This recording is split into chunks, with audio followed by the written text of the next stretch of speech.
Prendre de la hauteur, revenir sur mes pas, repartir en pèlerin, pour ressentir, pour comprendre ce qui a changé en moi depuis que je suis revenu de la Via Pognonsis, la voie du chemin de Compostelle qui part du Puy-en-Velay. J'ai marché 200 km au sein d'un groupe de 5 détenus et de 6 accompagnateurs. C'était il y a 2 ans. Il y a une phrase qu'on entend fréquemment dans la bouche de ceux qui ont fait le chemin de Compostelle en entier. Ce chemin nous donne toujours des réponses, surtout à des questions qu'on ne s'était jamais posées. Ce que j'ai vécu avec ce groupe m'a fondamentalement transformé intérieurement. Un changement qui a à voir avec la confiance, avec ma foi.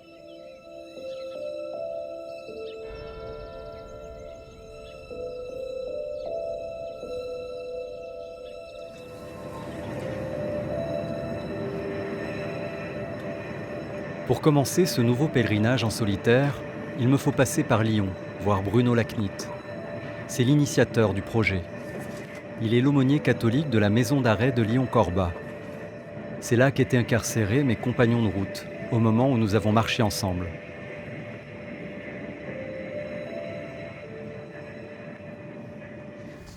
Voilà. Donc, Ouais. entre ce regard-là et celui-là, Mm. c'est clair qu'il y a eu, Ouais. il y a eu Mais un changement. Quoi. C'est même quand tu regardes les deux photos, tu peux même dire que c'est sur tous. Hein. Oui, bien sûr, Regarde. Bien sûr. Le projet, il est très simple. Hein, c'est emmener 6 gars sur le chemin de Compostelle, faire 200 km, donc entre Le Puy et Conques, sac sur le dos, sans véhicule balai, voilà. Et s'il y en a un qui abandonne, tout le monde rentre.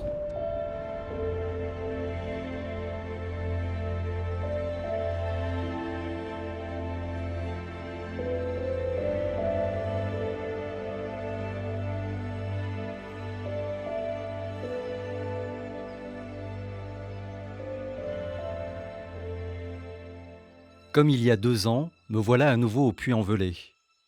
Je suis dans la même chambre que la première fois, moins stressé peut-être. Il faut dire qu'à l'époque, je ne connaissais pas les détenus avec lesquels j'allais marcher 10 jours. Et j'avais une caméra. Pas l'idéal pour faire connaissance. Mais j'étais là pour faire un film. Et il devait commencer par la bénédiction des pèlerins.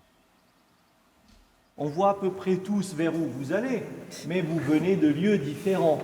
Alors tout d'abord, peut-être un certain nombre de personnes parmi vous viennent des différentes régions de France. Elles peuvent se signaler maintenant. Voilà. Bienvenue. Dieu Tout-Puissant, tu ne cesses de montrer ta bonté à ceux qui t'aiment et tu te laisses trouver par ceux qui te cherchent. Sois favorable à tes serviteurs qui partent en pèlerinage et dirigent leur chemin selon ta volonté, afin qu'ils parviennent heureusement sous la garde de l'apôtre Saint Jacques, au terme de leur route, par Jésus, le Christ, notre Seigneur. Amen.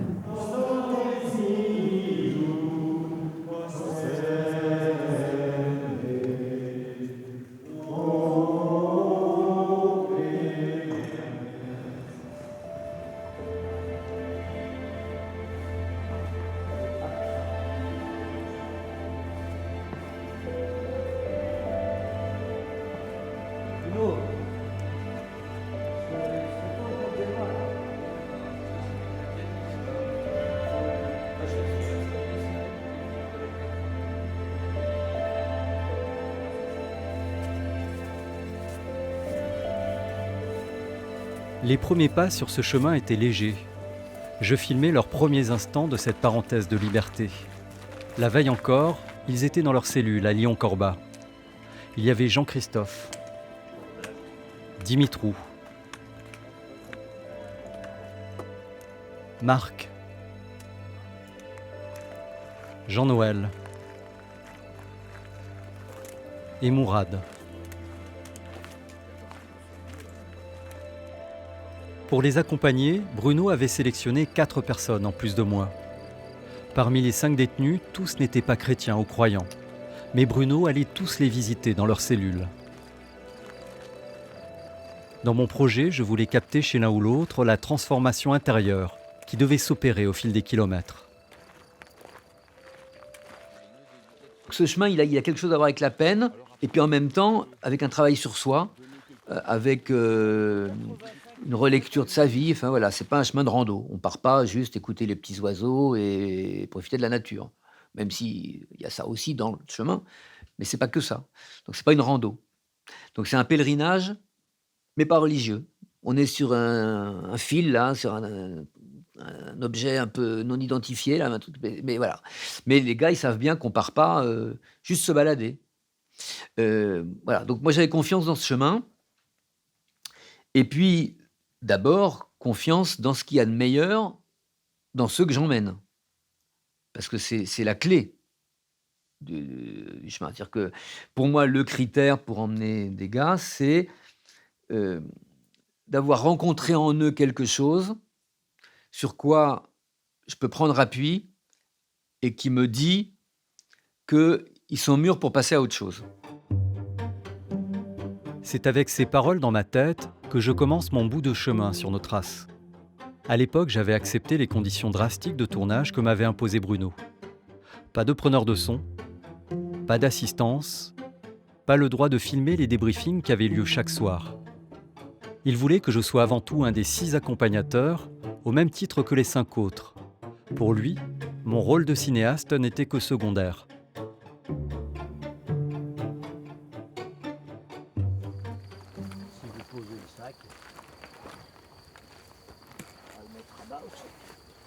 Alors le matin, avant de partir du gîte, il faut toujours penser à remplir la gourde. Quelqu'un veut de l'eau ? Dès le premier jour, je voulais en savoir plus sur mes compagnons de marche. D'emblée, j'avais créé des liens privilégiés avec 3 d'entre eux qui se prêtaient volontiers au jeu de mes questions. Je sentais que les 2 autres préféraient faire leur marche plus en retrait de ma caméra. T'as l'impression que la montée elle tue, elle est fatigante, mais non. Elle est, J'ai pas envie de m'arrêter de manger. J'ai envie d'aller jusqu'au bout. Tu le fais pourquoi ce chemin? Ben, déjà parce qu'on m'en avait parlé, on m'a dit que c'était une bonne remise en question sur soi-même, un peu par sportivité aussi, par défi, pour voir si on est toujours capable à 47 ans de marcher autant d'affilée. Mais je m'aperçois qu'il y a d'autres choses, qu'il y a d'autres sentiments qui ressurgissent au bout d'un certain temps. Tu vois, comme là, j'ai l'impression de retomber en enfance et de recommencer ma vie. Voilà, je me rappelle maintenant les glantiers, la feuille du tilleul, le chêne. C'est incroyable.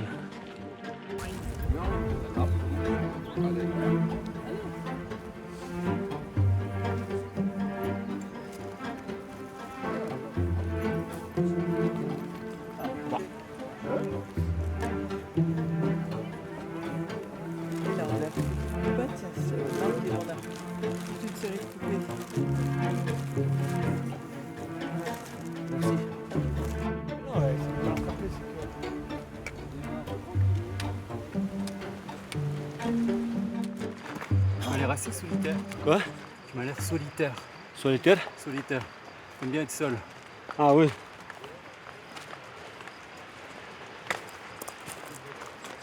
Parce que c'est ça comme la barrière de communiquer. Quand je parle pas bien français, c'est ça le problème.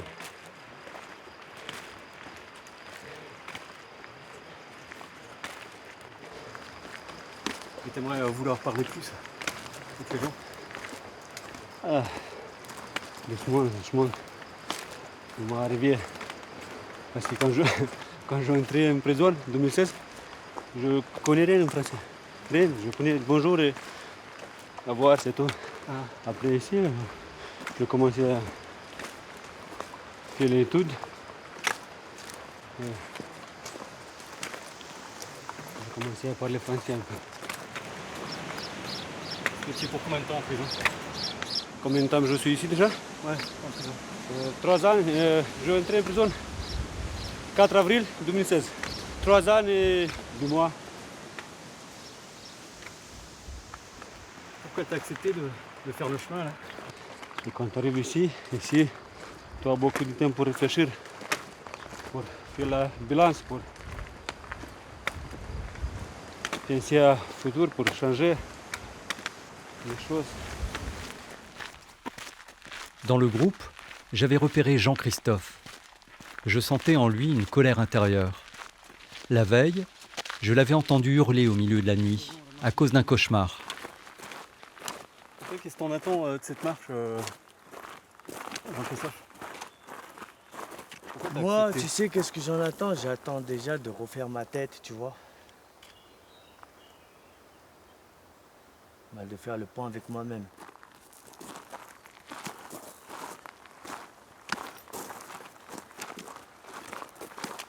Supprimer toutes les mauvaises choses de ma tête. Il y en a beaucoup.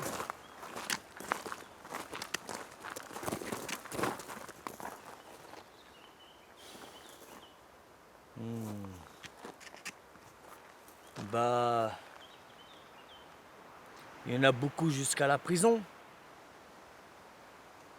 Jusqu'à ma sortie, jusqu'à ce que je sois dehors. Si je viens à tout supprimer durant la marche, là, il y aura toujours la prison qui sera le cauchemar. Du coup, la prison, c'est pire qu'un cauchemar. Ça y est, je préfère mourir. Je préfère mourir. Je préfère mourir. Je crois que je ne sors pas de promenade. Pourquoi? J'ai rien envie de faire en prison. J'ai rien envie de faire. J'ai même plus envie de vivre.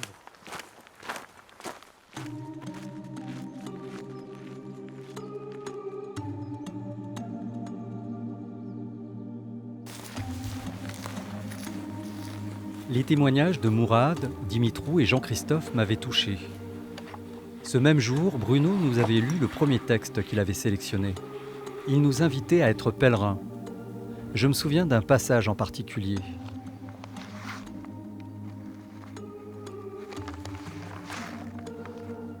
Être pèlerin, c'est lâcher doucement ses certitudes, celles qui nous rendent parfois si difficiles à la communication. Être pèlerin, c'est reprendre le livre de sa propre vie en haut d'une page vierge et sans hâte de l'écrire. C'est s'accorder la secrète liberté de tout reprendre à neuf. Le pèlerinage représente la chance d'une rencontre dans laquelle on attend ce qu'il faut bien appeler une guérison, autre nom de ce que l'on peut nommer aussi la conversion, ce mystérieux bouleversement intérieur qui gagne toute la vie. La chance d'une rencontre, la conversion, ce mystérieux bouleversement intérieur qui gagne toute la vie. Ce n'est que bien plus tard que j'ai compris le sens de ces mots.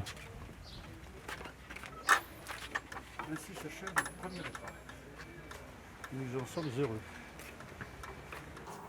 Non, inverse. C'est ça? Non, inverse. Dans l'autre sens, quoi. Dans l'autre sens.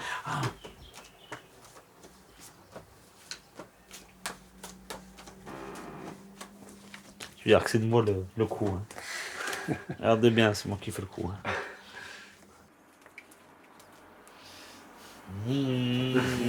Regardez bien. Ouais. Ouais. Ouais. Merci l'ami. Mes enfants, je vais les rendre fous, mes enfants. Ouais. Ça sera pour mes enfants celui-là, C'est un tiens. bon tour. Ah ouais. Oh là, elle est pas mal. J'étais satisfait. La première journée avait été riche en images et prometteuse. Les suivantes allaient être plus compliquées.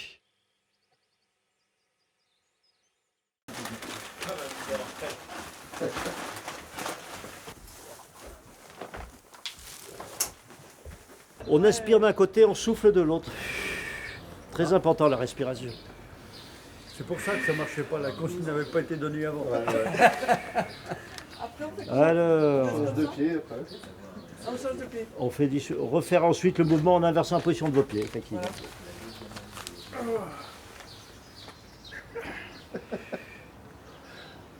Voilà. Après, on va faire le bas du corps. Les hanches.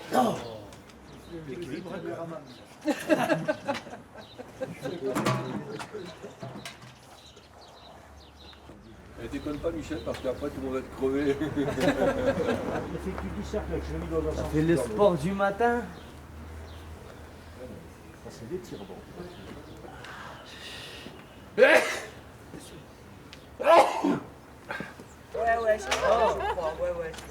Jean-Christophe avait commencé la journée en tongs. Il ne supportait plus ses chaussures et il n'y avait pas moyen de lui en acheter d'autres avant la prochaine ville. Pourtant, l'étape était corsée.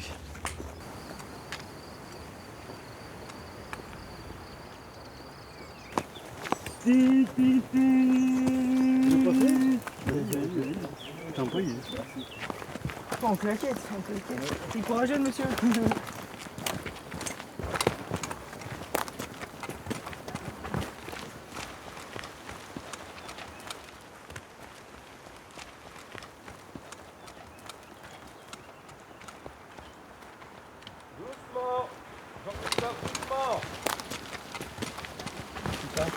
C'est tout le monde qui morfle. Pense bien à ça. C'est thermocollé le truc, le jour, Ouais. au moment où il explose, après... Même si tu as les capacités, pense aux autres. Ce jour-là, Jean-Christophe avait fait le spectacle. Peut-être que ma caméra y était pour quelque chose. Ça va avec les tongs? Non, Ouais, pas mais bien. là, j'ai mal, hein. Il a mal. Non, mais il n'y a qu'un point C'est d'appui. pas les tongs, gars. C'est pas les tongs.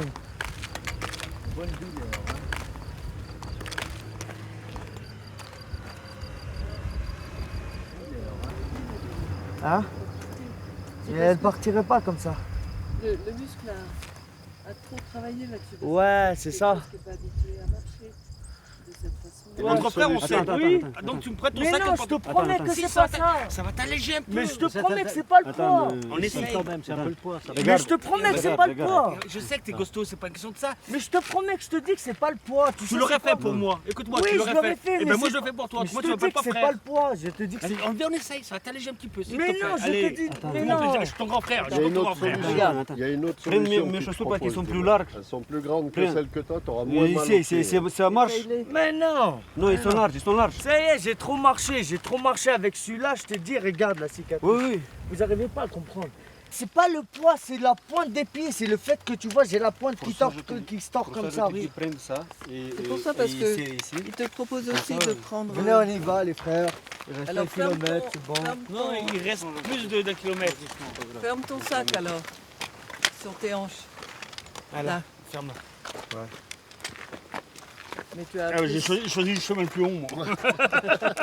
Déjà que t'as du vent ton ventre quand même. Oh. Voilà. Viens, on porte, ça va t'alléger un peu. Ah, merci.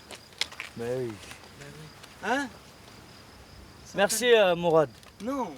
Merci. Merci, c'est- mais je te dis Non, que c'est pas je gentil de sais faire ce ça. que tu vas me dire, tout ça. Tu me laisses pas te faire plaisir. C'est ça que je peux. Tu me laisses pas faire plaisir. Je Laisse-moi te dis faire que c'est plaisir. pas ça, c'est pas On du tout essaye. ça. Ça va t'alléger. 10 T'aurais kilos en moins. allégé quand même. 10 kilos en moins.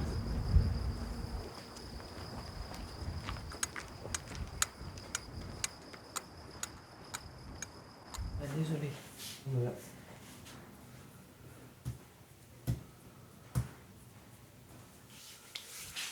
Au moins le mollet là de cette jambe là va bien revenir. Le corps de Jean-Christophe portait les stigmates d'une vie fracassée. Il a bien voulu m'en parler hors caméra. Celui-là, j'ai vraiment mal. Ah, Des discussions en marche que j'avais pu bonne enregistrer. énergie.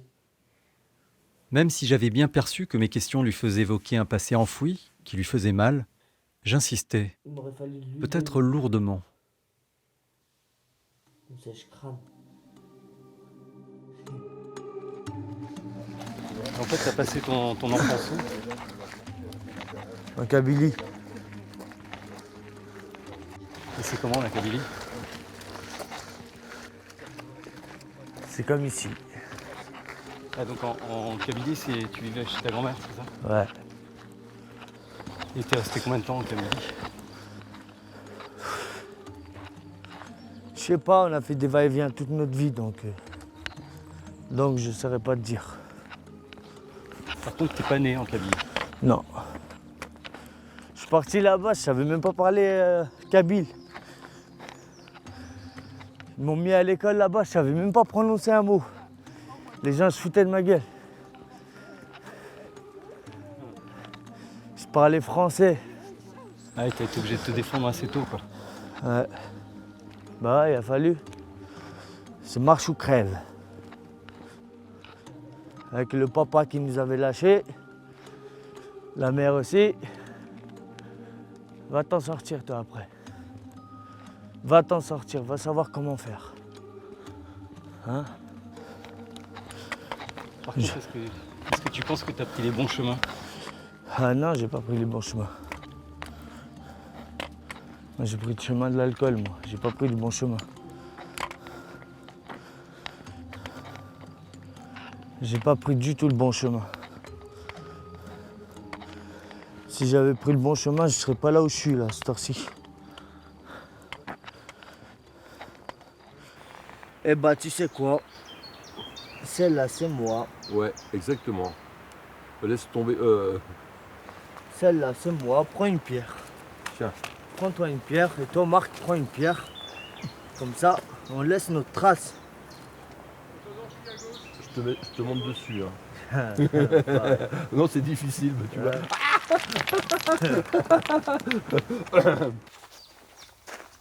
Les confidences que j'avais recueillies étaient profondes, et j'avais l'impression d'avoir franchi un cap dans la confiance que les uns et les autres m'accordaient. Même Dimitrou, tellement silencieux et réservé habituellement, s'était prêté au jeu de mes questions personnelles, recueillies avec mon enregistreur. À la base, tu faisais quel métier? Mécanicien. Quand je sors, le premier rêve, je veux acheter une voiture vieille et commencer à réparer. Tu étais mécanicien, et qu'est-ce qui arrivait alors? Je commençais à faire des bêtises parce que je pensais de gagner un peu plus de l'argent non plus pour changer quelque chose. Mais je changeais, mais pas dans le bon sens. Je changeais dans le sens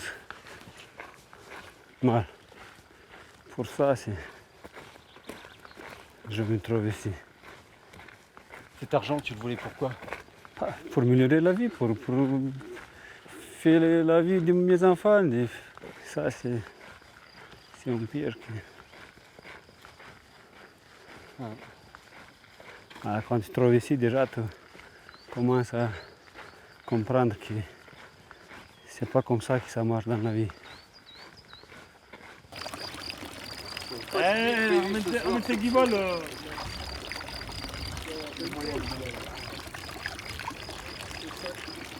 Elle est froide, non?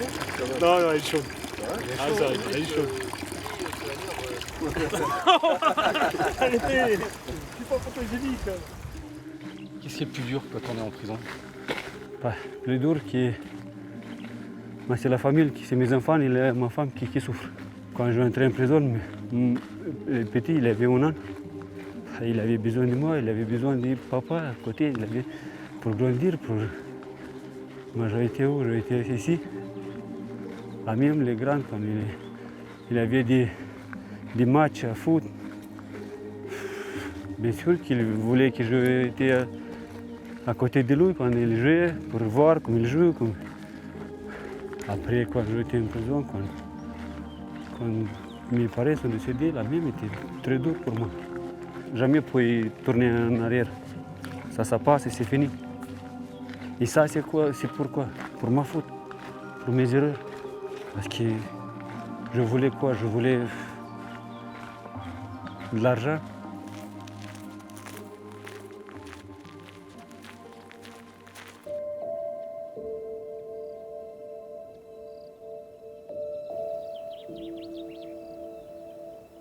En ne braquant pas ma caméra sur eux pendant nos discussions, je pensais avoir trouvé le bon procédé pour les questionner.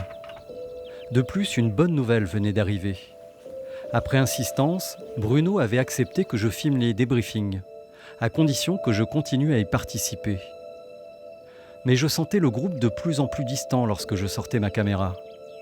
Surtout quand je voulais filmer les moments de difficulté, que je voulais avoir absolument dans le film.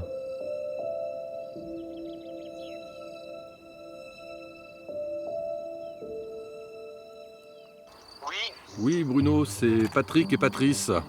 Oui. On a on a récupéré le sac de Jean-Christophe, quoi. Voilà. Si vous pouvez attendre pour qu'on se le partage. D'accord, ok. Pas Jean-Christophe, mais le sac, hein. Oui. Ok, on attend. Ok. Ça marche. À tout de suite, merci. À tout de suite. C'est tout ce qu'il fallait qu'il m'arrive. C'est vraiment touchant. Non, j'avais mal. Mal à l'estomac, je sais pas.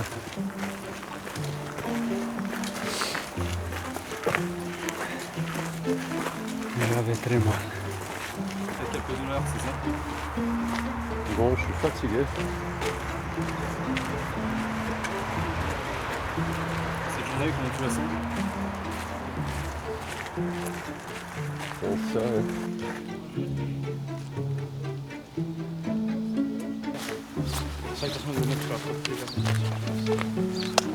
Ça va bien.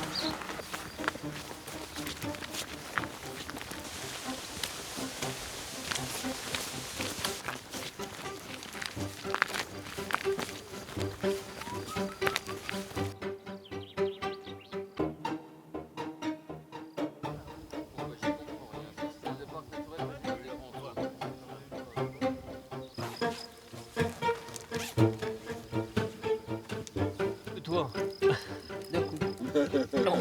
Ah, tu vas voir si c'est d'être petit là, je laisse sur les pieds moi là. Je le laisse le petit.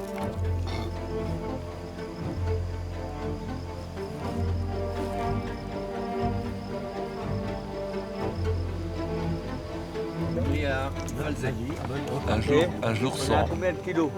Saint-Alban, c'est à un peu moins que Michelin.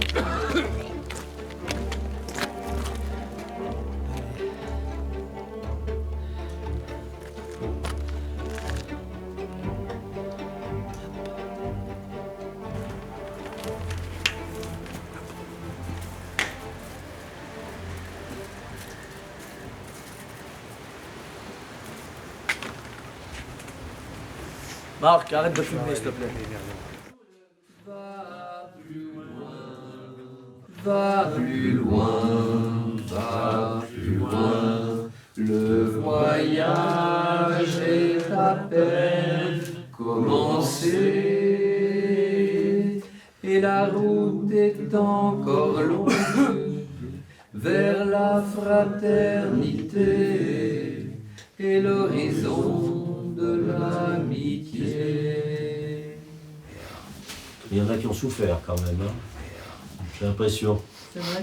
Ah, Marc, oui. Marc. Un petit peu, ouais. Et puis Marc, hein. Hein. Mais bon, c'était une machine. Pour moi, ce débriefing était une grande première. J'avais placé ma caméra comme je pouvais, et les discussions allaient bon train. Mais plus la réunion avançait, plus un malaise profond grandissait en moi.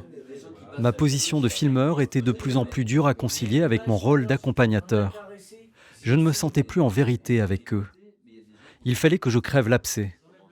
Oui, j'aimerais juste partager un petit truc, c'est qu'aujourd'hui, en fait, je me sens super mal à l'aise.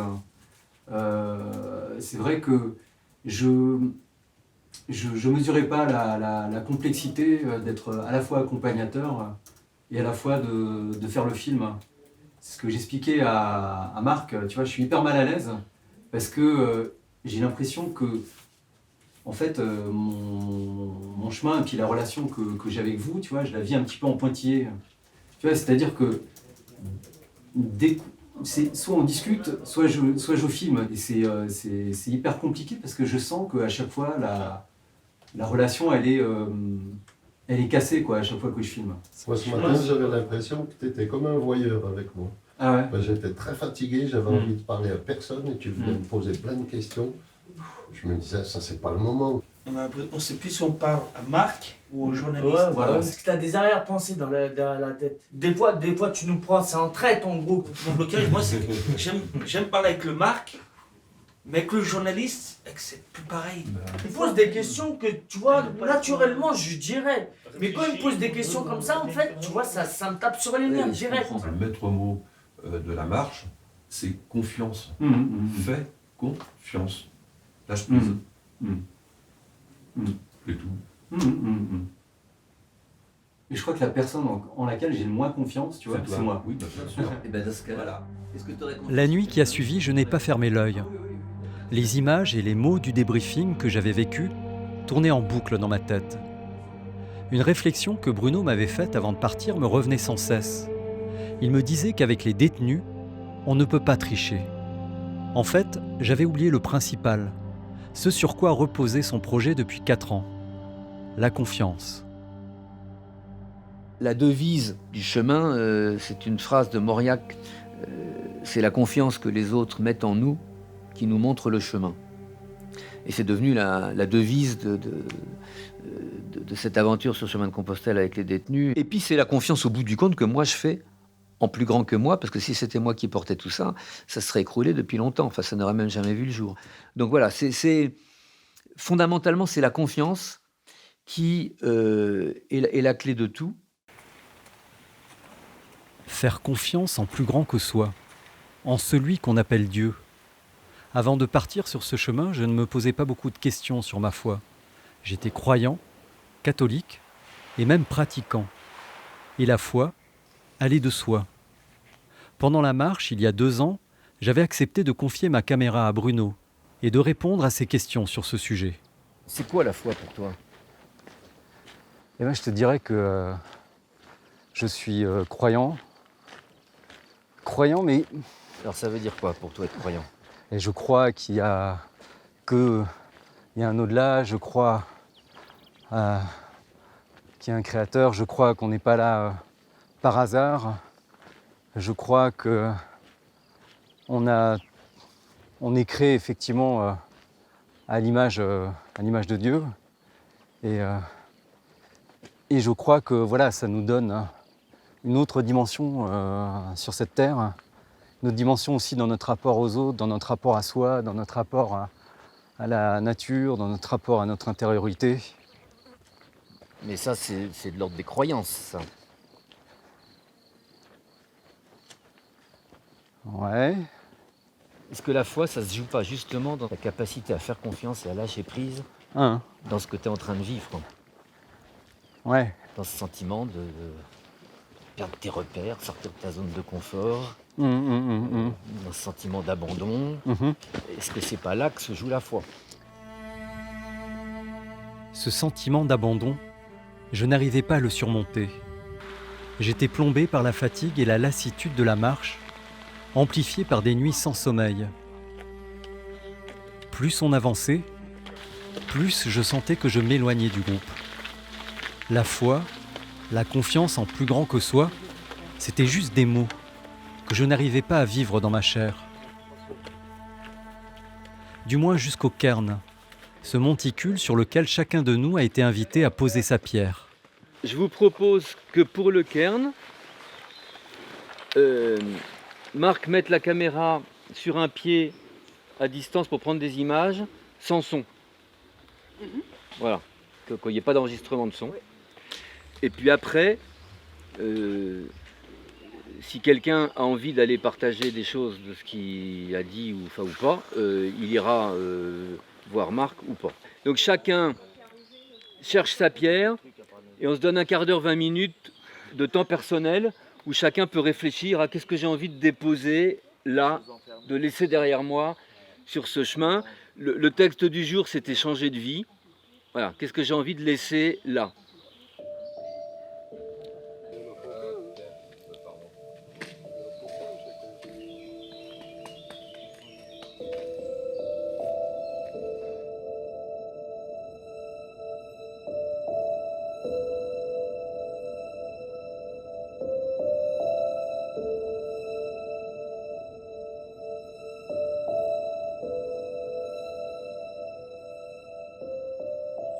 Va plus loin, va plus loin, va plus loin, va plus loin. Même si tu vois arriver. Va plus loin, va plus loin, va plus loin.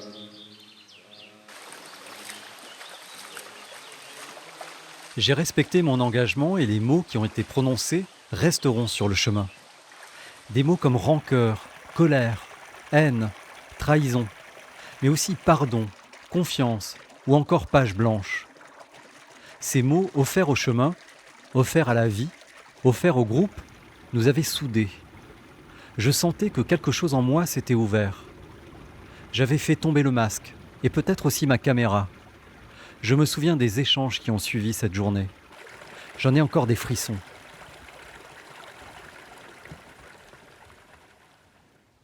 Moi, cette journée, elle m'a permis de... espérons que ça va marcher. Hein.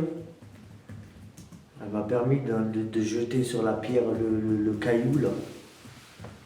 De mettre tout le pardon dedans, toute la colère, tout mettre dedans. J'ai tout mis dedans. Tout le négatif. Tout le négatif. Tous les gens qui m'ont fait du mal, toute la colère que j'ai, la tristesse, trahison. Je remets tout entre les mains de Dieu.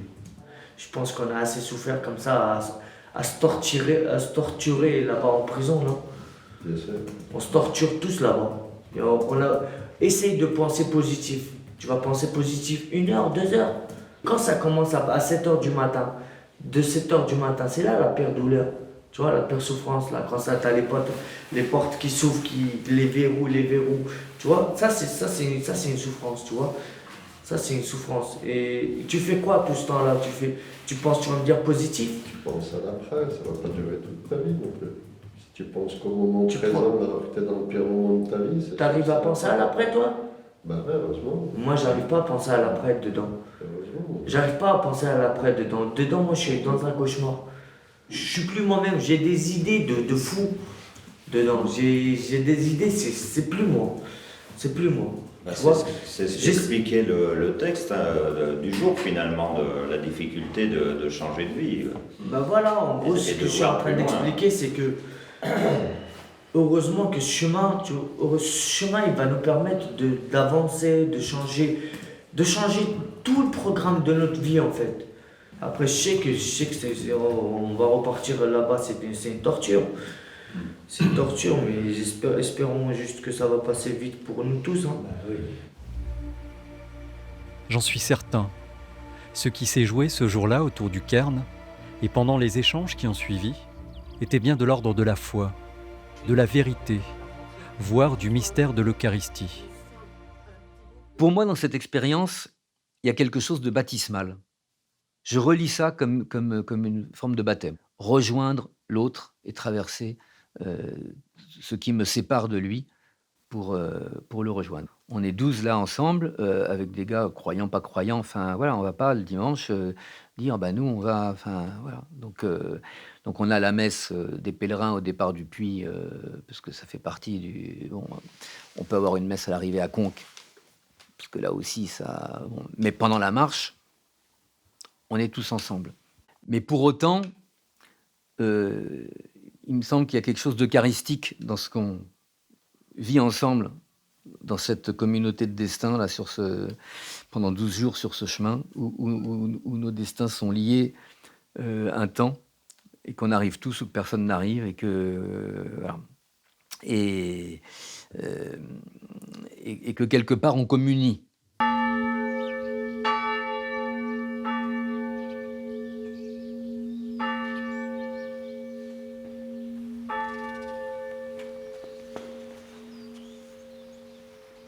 Je me souviens des derniers jours. Je me sentais enfin apaisé. Nous étions comme une famille, les uns avec les autres, les uns pour les autres. Vous cherchez le bonheur dans le tumulte de votre sang. Parfois vous le trouvez, parfois vous le perdez. Mais la joie dont je vous parle n'est rien de semblable. Elle n'est ni heureuse, ni malheureuse. Elle est insouciance du bonheur comme du malheur. L'amour est plénitude du manque. C'est, je vous l'accorde, une chose incompréhensible, mais ce qui est impossible à comprendre est tellement simple à vivre. C'est un texte sur la joie. C'est pas la joie, c'est l'amour, là. De quoi ça parle? Mais la joie vient de l'amour. Bon, allez. Il y a de l'amour tout le long du chemin là qui nous attend, 21 km. Là, on va se faire des déclarations d'amour là autant qu'on veut. Sur 21 km. On va s'aimer, on va se détester, on va se réaimer, on va se redétester. Allez. 21 km.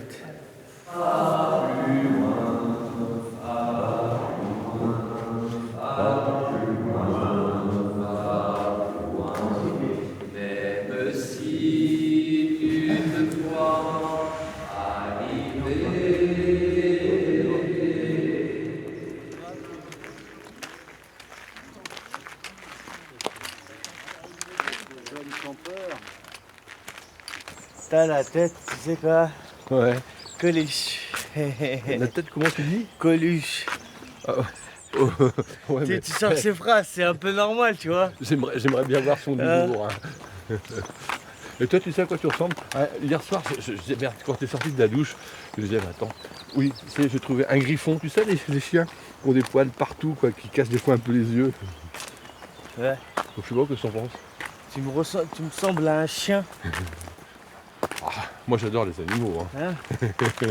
Eh ben, il est cool ton humour, hein.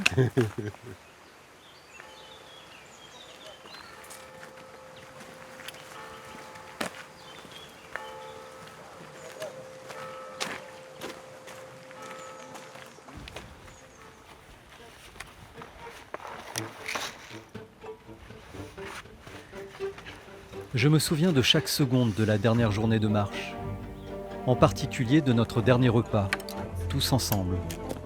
Il y avait quelque chose du dernier repas du Christ. Chacun de nous savourait ces ultimes moments de fraternité. Nous savions que nous serions séparés sous peu. Dans son projet, Bruno avait prévu que nous soyons 12, un chiffre qu'il n'a pas choisi au hasard. Le 13e, celui qu'il appelle le plus grand que soi, marchait avec nous. J'en suis sûr.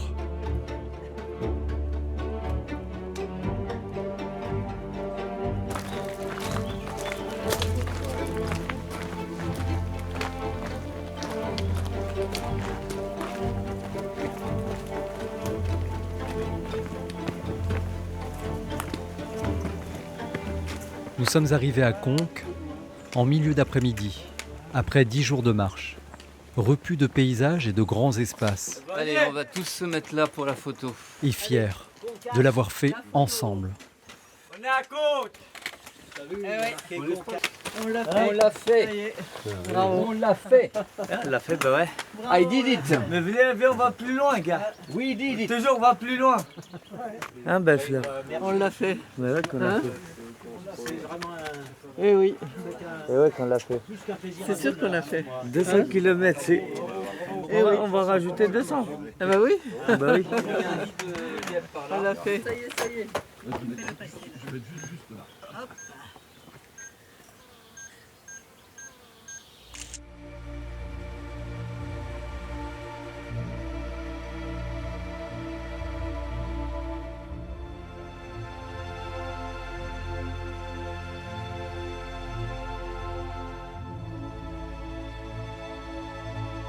Les 200 km que nous avons parcourus ensemble défilent sous mes yeux. Je revois les dénivelés volcaniques du Velay, le plateau de la Margeride, les grandes étendues de l'Aubrac et son décor lunaire, les prairies du Lot et ses vaches,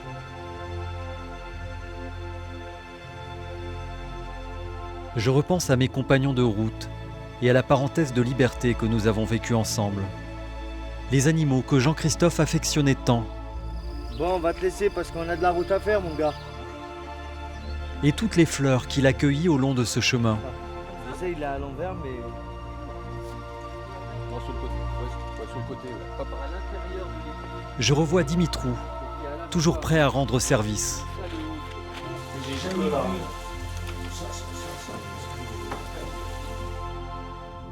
Jean-Noël, le pas assuré, profitant de chaque instant.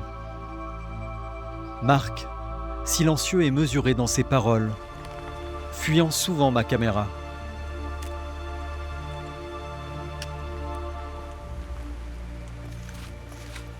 Mourad, en chemin vers une nouvelle vie. J'entends les échanges que j'ai eus avec les uns et les autres. Nous parlions de nos rêves, de nos espoirs, les pieds sur la rocaille et la tête dans les nuages.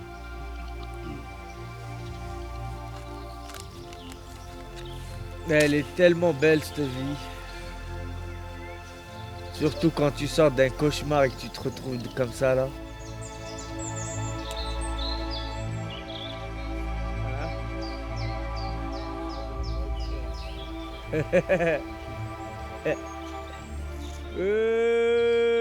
Cette aventure, elle m'a transformé parce qu'elle m'a conduit là où j'aurais pas imaginé aller. J'ai été débordé par ce dont j'ai été le témoin. J'aurais jamais imaginé le jour où j'ai lancé l'idée auprès du directeur que ça allait produire ce que ça a produit, que j'allais partir 4 ans de suite et que je verrais ce que j'ai vu. Donc c'est vraiment devenu pour moi dans les deux sens une expérience de foi fondatrice. Dans cette confiance nue et dans ce don reçu qui déborde. Sur les 5 personnes que j'ai accompagnées, je ne suis resté en contact qu'avec Dimitrou et Jean-Christophe. Les autres ont voulu couper les ponts avec tout ce qui leur rappelait la détention. Dimitrou est sorti 9 mois après notre marche. Il a assouvi son rêve et s'est lancé dans la mécanique.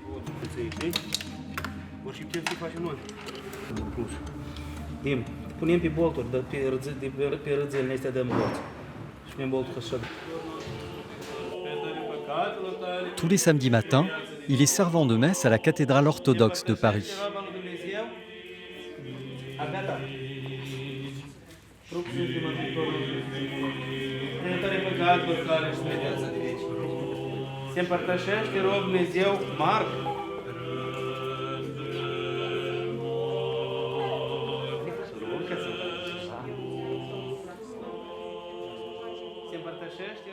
Depuis que tu es sorti de prison, qu'est-ce qui s'est passé? C'est passé quoi? C'est changé tout. C'est changé toute ma vie. Je commençais à travailler. Je commençais une nouvelle vie avec une nouvelle famille. J'ai ouvert mon garage. C'était mon rêve. Quand j'étais en garage, je te dis, quand on a fait la marche, je te dis que j'ai un rêve. Quand je sors, je veux ouvrir un garage pour les voitures. Ainsi.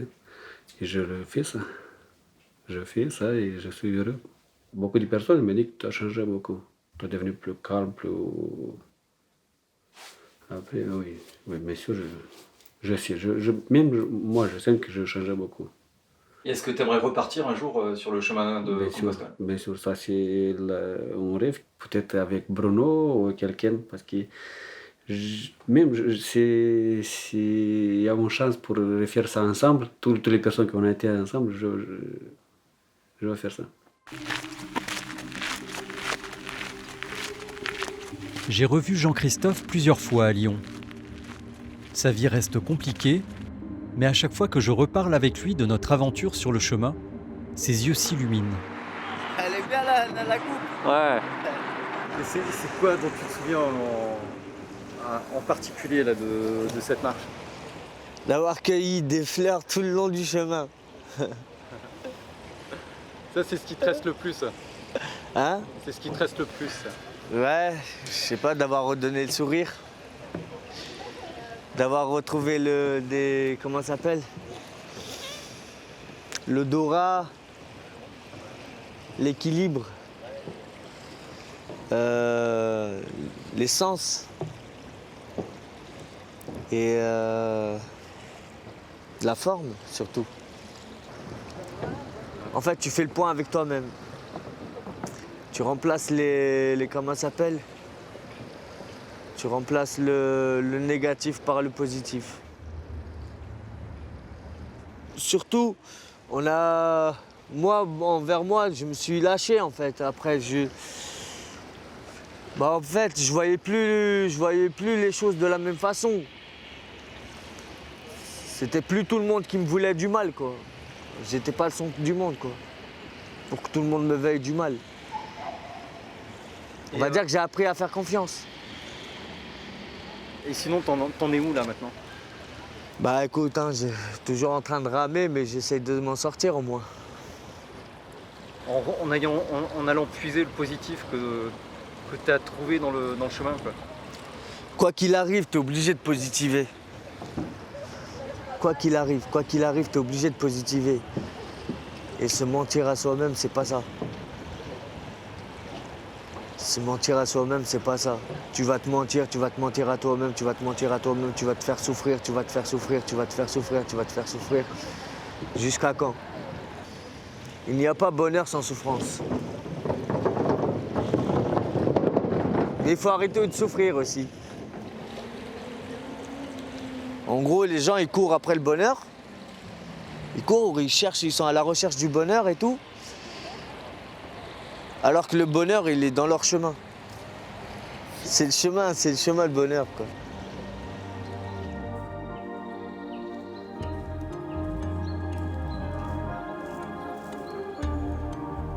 En repartant seul sur mes pas, j'ai compris ce qui a changé en moi. Ce chemin ne m'a pas rendu plus fort, au contraire même. En me forçant à lâcher mes certitudes et mes points de repère, il m'a fait me dépouiller. Il m'a rendu plus vulnérable. Seul prérequis pour une vraie rencontre avec l'autre, celui qui m'est étranger, mais aussi celui qui est plus grand que moi. En faisant ce bout de chemin, je suis parti cinéaste et je suis revenu pèlerin, parce que finalement, c'est peut-être bien le chemin qui est le bonheur.